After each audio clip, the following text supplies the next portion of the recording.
Амалия выясняет у торговца, сколько у него стоят апельсины, а также другие фрукты и овощи. ¿A cuánto las naranjas? A 10 pesos las 25. ¿A cuánto los aguacates? 15 pesos el kilo. Es muy caro. Es más barato que ayer. ¿Tiene bananas? Sí. ¿De cuáles? De esos. ¿Cuántos son? 3 pesos el kilo. Medio kilo, por favor. ¿A cuánto los ajos? A 5 pesos el ramillete.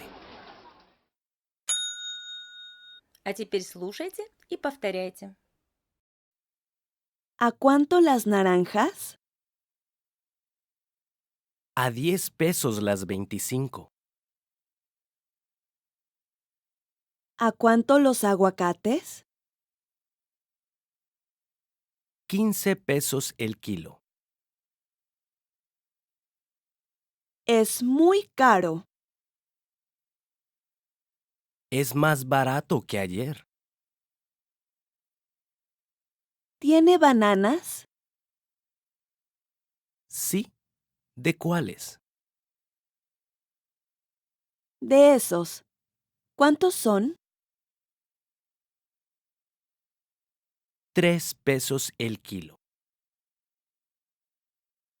Medio kilo, por favor. ¿A cuánto los ajos?